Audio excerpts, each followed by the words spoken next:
그리스도께서 교회를 세우시기 위하여 교회를 자꾸 성장해 가도록 하시기 위하여 교회 그리스도의 지체들에게 다 은사를 주셨는데 공적으로 주신 은사가 직분이라고 했지 않습니까? 그 직분 중에 목사를 생각하고 그리고 오늘은 장로를 생각하겠습니다. 장로가 무엇을 하는 직분인가?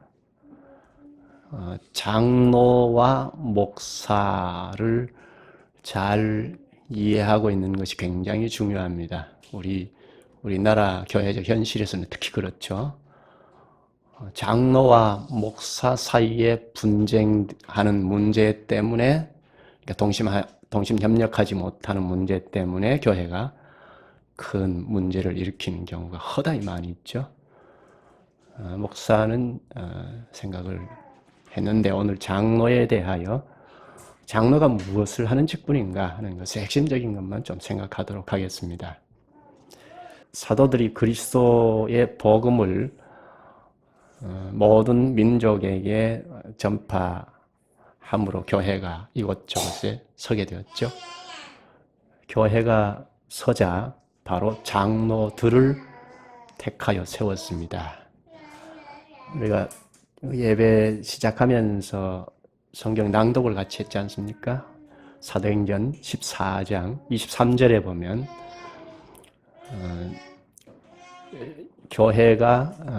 여러 교회가 서자 장로들을 택하여 세웠다는 말씀을 합니다. 교회가 서자 바로 장로들을 세웠다는 겁니다. 여기 장로들은 복수이죠. 장로들은 오늘 목사와 장로입니다. 목사는 간단하지만 지난 2시간 생각을 했고, 그럼 장로는 무엇을 하는 직분인가? 장로들 안에 목사와 장로이니까 기본적으로는 목사와 장로는 그리스도의 교회를 세우기 위하여 같은 일을 하는 직분이다. 그렇게 생각하면 되겠습니다. 그러면 지난번에 생각한 목사가 하는 일이 무엇인지를 잘 생각하면 장로가 무엇을 하는 직분인지도 어느 정도는 다 알 수 있죠. 장로들 안에 목사와 장로니까 오늘 장로와 목사는 거의 같은 일을, 기본적으로는 같습니다. 같은 일을 하는 직분자입니다. 장로라고 할 때는 다스린다는 뜻이 있다고 했는데요. 목사나 장로는 교회를 살피고 다스린다는 것입니다. 이것이 참 중요합니다. 교회를 살피고 다스릴 때는 말씀으로 한다는 것. 직분자는 사람에게서 발생이 된 것이 아니죠.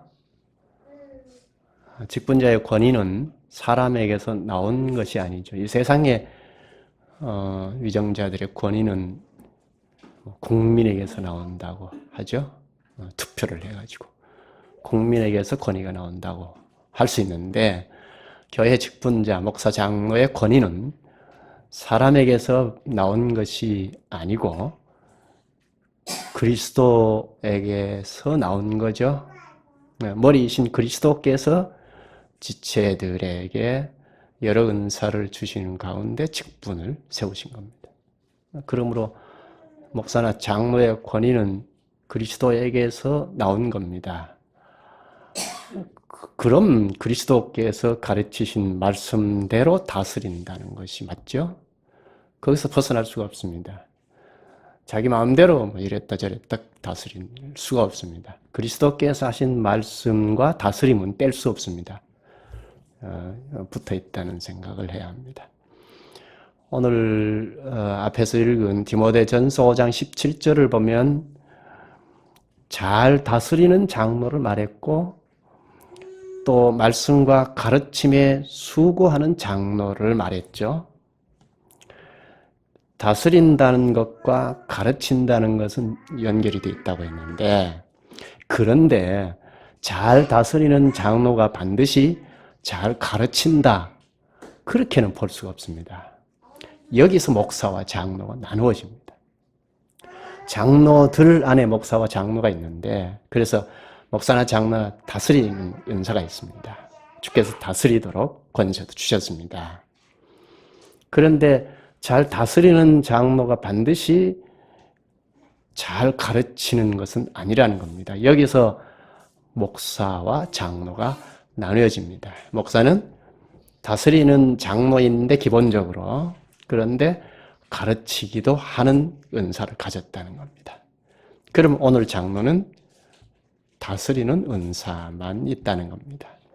이 점이 목사와 장로가 다른 점입니다. 다른 건 다 똑같은데 목사와 장로가 다른 점은, 오늘 장로는 다스리는 것은 하는데 가르치는 것은 하지 못한다는 겁니다. 특히 공적으로 하나님의 말씀을 가르치는 것은 하지 않는다는 겁니다. 그것은 가르치는 은사가 있는 목사가 한다는 겁니다. 이런 점에서 목사는 가르치는 은사를 가진 장로라고 합니다.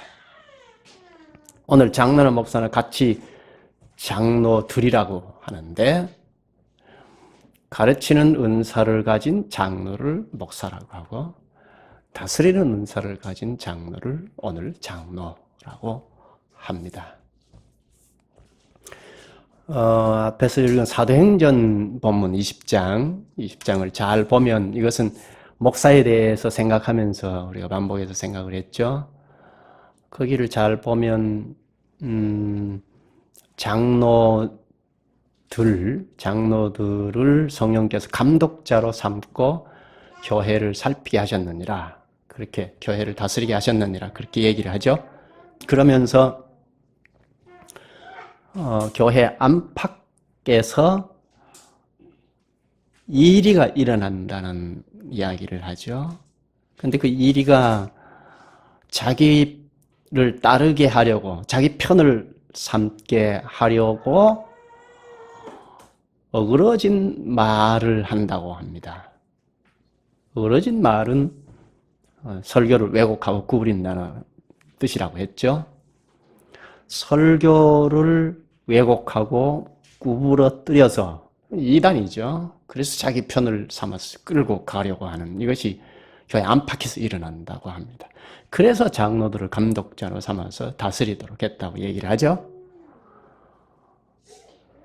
그러니까 장로들은, 목사나 장로는 교회를 감독하면서, 다스리면서, 살피면서 설교를 왜곡하거나 구부리는 자가 없는지, 이리가 일어나서, 이단들이 일어나서 설교를 왜곡하고 구부려서 교인을 끌고 가고자 하는 일이 없는지 감독하고 살피는 거죠. 여기서 사도행전 20장에서 오늘 장로가 무엇을 하는 직분인지 잘 생각할 수가 있습니다. 장로는 목사와 함께, 첫째는 설교를 왜곡하거나 구부리는 이단이 일어나지 아니하는지를 감독하는 겁니다. 이단이 일어나서 자기 편을 삼아서 교인을 끌고 가는 일이 없는지 살피는 일을 하는 겁니다. 또 성례도 보이는 설교입니다. 그래서 성례를 왜곡하고 구부리는 일이 없는지 살피는 것입니다. 설교와 성례가 바르게 선포되고 그릇되지 않도록 살피는 일을 장로가 하는 것입니다. 목사와 함께 하는 것입니다. 또 하나는 다스리는 은사, 치리권을 가졌으니까 교인들을 잘 살펴서 권징을 행하는 일입니다. 교인들이 하나님의 말씀대로 살기를 기하면서 사랑으로 권면을 하고, 또 계명을 심하게 어겨서 회개하지 아니하는 자들에게 권징을 하고 하는 일을 합니다. 그리고 같은 직분자들, 장로가 장로들을 혹은 집사들을 사랑으로 권면을 해서 그 직분을 잘 감당하도록 하는 일도 같이 합니다. 그리고 또 하나는 목사를 동료이죠. 같은 장로니까 목사를 살피는 일을 합니다. 목사를 살필 때 설교와 생활입니다. 설교를 살핀다는 것은 분별력이 있어야 가능하죠. 설교는 분별력이 있어야 하나님의 말씀인지 아닌지, 그리고 하나님의 말씀을 바르게 전하는지 왜곡하는지 구부리지 않는지 이런 것을 분별해야 바르게 살필 수가 있죠. 그리고 지혜가 있어야 합니다. 분별력과 지혜는 어디에서 나옵니까? 말씀에서 나온다고 했죠. 그러니까 하나님의 말씀을 풍성하게 깨달아가는 터 위에서 목사를 살피는 것이 가능합니다. 그렇죠? 하나님의 말씀을 풍성하게 자꾸 깨달아가는 터 위에 서 있어야 합니다. 그리고 자기부터 말씀에 다스림을 받고 순종하는 사실이 있어야 가능하죠. 그리고 목사의 생활도 살핀다고 했는데 목사의 생활은 무엇보다 하나님의 말씀을 가르치고 가르친 대로 생활을 하는지를 살피는 겁니다. 그럴 때 먼저 자신이 먼저 살펴야죠. 자신을 살피는 자가 상대도 살필 수가 있죠. 근데 우리가 연약해서 이중잣대를 항상 가질 수 있습니다. 자신은 말씀 앞에 살피지 않고 남을 향하여 화살을 돌리는 경우가 많죠. 그러면 문제가 발생이 됩니다. 자신을 잘 살핀 터 위에서 목사를 살피는 겁니다. 목사를 살피는 것 중에 하나가 생활도 살피는 겁니다. 그 생활 가운데 목사가 목회하는데 불편함이 없는지, 목회하는데 어려움은 없는지, 어떤 것이 필요로 하는지 이런 것을 잘 살피는 것이 장로가 하는 일입니다. 오늘 장로가 하는 일이 무엇인가 하는 것을 핵심적으로 생각을 했습니다. 정리해 볼까요? 첫째로 말씀과 성례가 바르게 선포되고 유지되도록 노력하는 것. 그리고 권징을 바르게 행하는 것. 그리고 동료 직분자나 집사들을 사랑으로 권면을 해서 그 직분을 잘 감당하도록 하는 것. 그리고 목사를 살피는 것. 이것이 장로가 하는 일입니다. 왜 이렇게 하는가요? 하는 목적은 그리스도의 몸을 세우기 위함입니다. 장로가 하는 일은 여기까지 하면 다 기본적인 것, 기초적인 것, 핵심적인 것은 생각을 다 했다고 볼 수도 있습니다. 그런데 이런 장로의 일이 신약에 와서 비로소 발생이 된 것이 아니고 그 배경은 구약의 장로들에게 있습니다. 구약의 장로들이 행한 일은 크게 두 가지로 나눌 수 있는데 말씀을 전하는 것과 그리고 다스리는 일을 했습니다. 이스라엘 국가교회가 출범되기 이전에 장로들은 하나님의 말씀을 전하는 일을 했습니다. 이스라엘이 애굽에서 노예 노릇을 하고 있을 때 모세가 장로들을 불러서 하나님께서 이스라엘을 찾아오신다.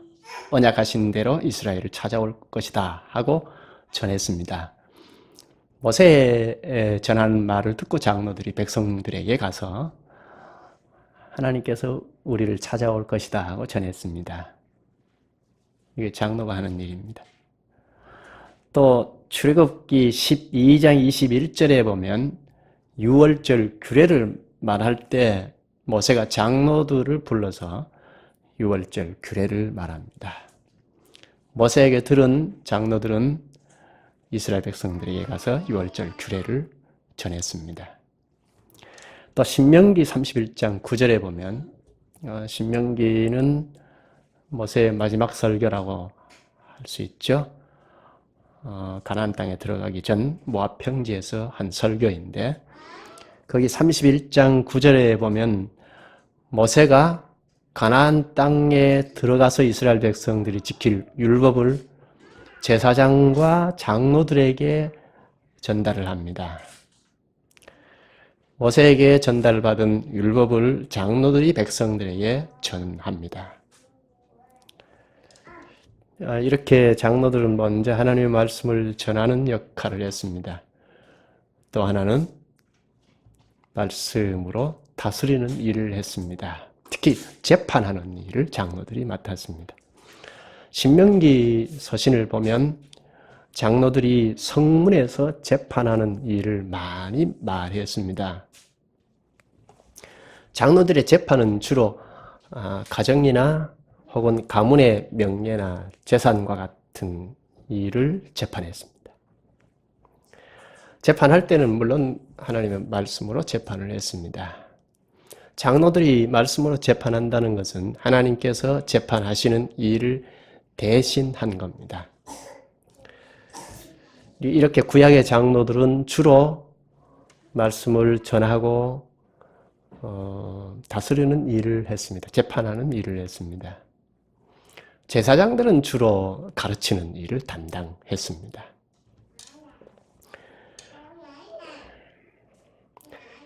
나중에 선지자들도 가르치는 일을 했죠.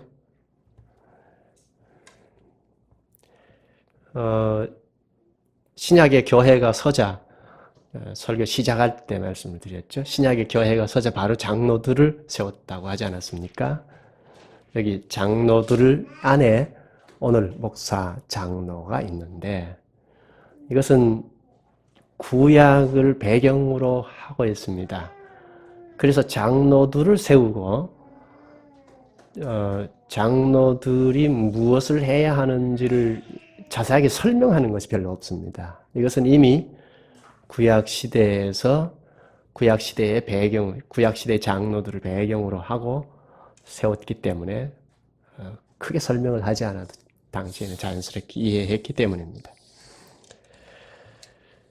장로들 안에 오늘 목사와 장로가 있는데 그런데 목사와 장로는 구분된다는 것을 앞에서 잠깐 생각을 했죠. 장로와 목사는 함께 다스리는 일을 합니다. 이런 점에서 장로와 목사는 연결이 되어 있습니다. 구분할 수가 없습니다.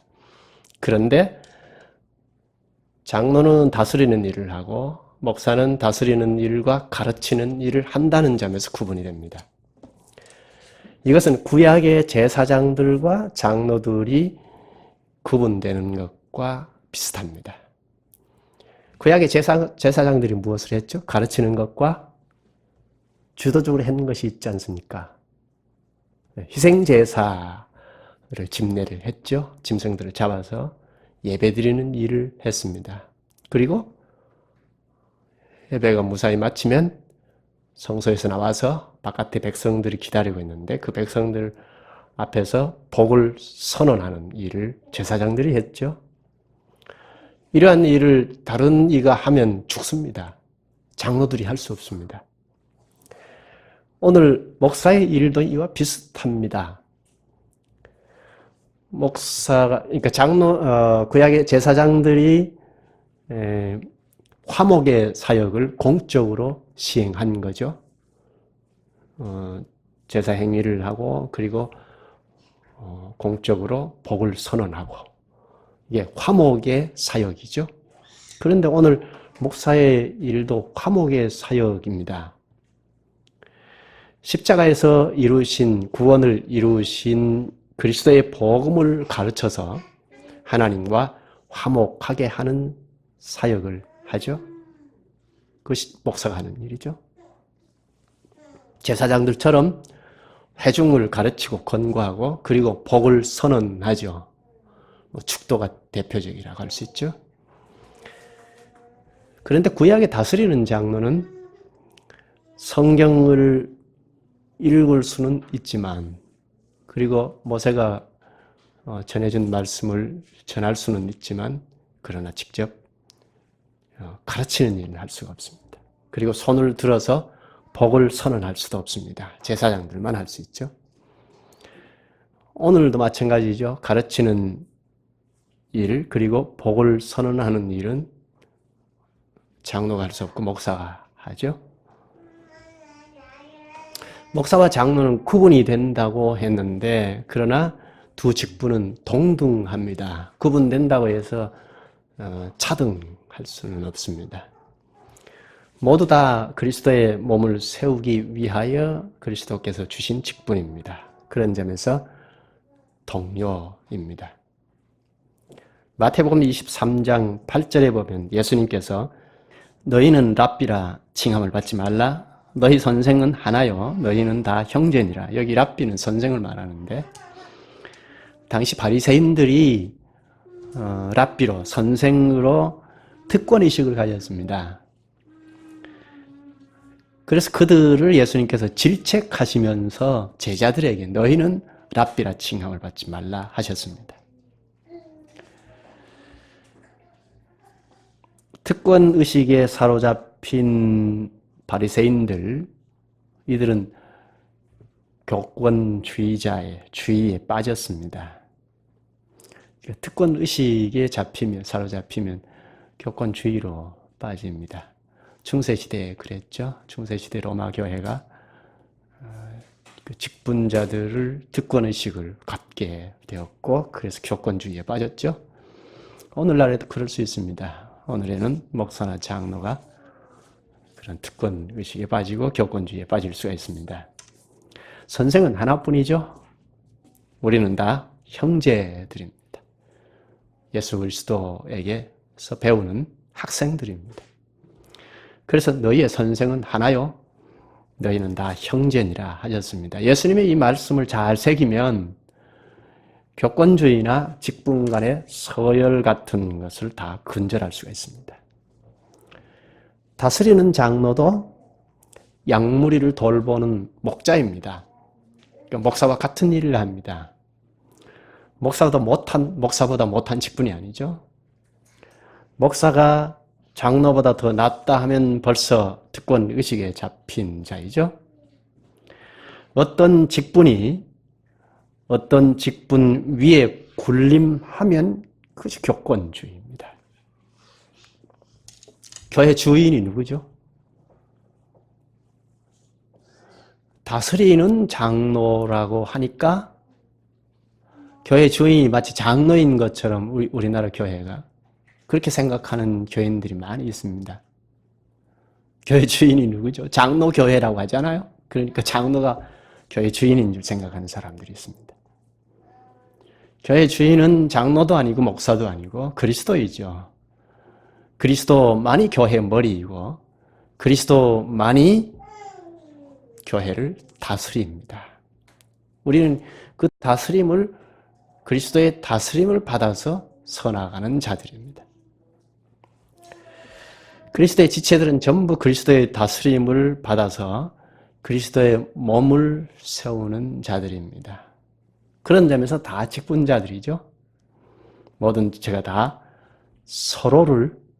교회는 우리니까 우리 서로를 섬기는 직분입니다. 베드로전서 5장 2절에서 5절을 읽겠습니다. 너희 중에 있는 하나님의 양무리를 치되 억지로 하지 말고 하나님의 뜻을 따라 자원함으로 하며 더러운 이득을 위하여 하지 말고 기꺼이 하며 맡은 자들에게 주장하는 자세를 하지 말고 양무리의 본이 되라. 그리하면 목자장이 나타나실 때에 시들지 아니하는 영광의 관을 얻으리라. 젊은 자들아 이와 같이 장로들에게 순종하고 다 서로 겸손으로 허리를 동이라. 하나님은 교만한 자를 대적하시되 겸손한 자들에게는 은혜를 주시느니라. 장로들에게 또 우리 모두에게 한 말이죠. 여기서 또 하나 생각할 것은 목사와 장로가 동등하니까 그러면 목사가 가르치니까 장로가 가르치면 안 되는가? 목사가 없을 때는 장로가 가르치면 안 되는가 하는 생각이 들 수 있죠. 장로는 다스리는 자가 있다고 했죠. 그러니까 가르칠 수가 없습니다. 목사가 없으면 얼른 목사를 세워야 하죠. 장로가 가르칠 수는 없습니다. 가르치는 것은 목사에게 맡겨야 하죠. 로마서 12장 3절에 보면 마땅히 생각할 그 이상의 생각을 품지 말고 오직 하나님께서 각 사람에게 나누어 주신 믿음의 분량대로 지혜롭게 생각하라. 하나님께서 자기에게 주신 은사가 무엇인지 지혜롭게 생각할 수 있어야 하죠. 또 하나의 의문은 장로들의 나이입니다. 나이가 어느 정도로 되어야 하는가? 구약을 배경으로 하고 있는데 구약의 장로가 자켄이라고 해서 수염이 있는 자 혹은 나이 많은 사람이란 뜻입니다. 수염이 있는 사람, 나이 많은 사람이라고 하면 얼른 장로는 나이가 많은 사람이어야 하겠다 할 수 있습니다. 그런데 구약시대에 지도자의 일을 맡을 수 있는 최소 연령이 30세입니다. 레위 지파들이 성전에서 봉사하는 지파들 아닙니까? 성전에서 봉사하는 제사장은 25세부터입니다. 그런데 실제로 봉사할 수 있는 연령은 30세부터 50세까지입니다. 25세니까 한 5년간 수습 기간을 거쳐서 30세부터는 본격적으로 책임을 맡은 것 같습니다. 이런 점이 오늘날 직분자의 연령에 참고는 되겠습니다. 오늘 여기까지 할까요? 기도합시다. 자비하신 주님, 주님께서 다스리는 장로의 일이 무엇보다 말씀과 성례가 순수하게 전파되고 유지되도록 힘쓰는 것이고 또 권증을 행하고 또 다른 직분자들까지 성실하게 직무를 수행할 수 있도록 사랑으로 권면하는 일, 또 목사도 살피는 것임을 가르쳐 주셨사옵나이다. 이러한 일을 수행하려면 분별력과 지혜가 필요하고 그것은 먼저 자신이 하나님의 말씀을 잘 깨달아야 하고 또한 순종하는 사실이 있어야 함을 알게 하여 주셨사옵나이다. 이러한 일이 교회를 그리스도의 몸답게 서도록 하기 위하여 주신 은사인 것을 저희가 잘 인식하고 동심 협력하는 정신을 늘 가질 수 있게 하여 주시옵소서. 예수님의 이름으로 기도하옵나이다. 아멘.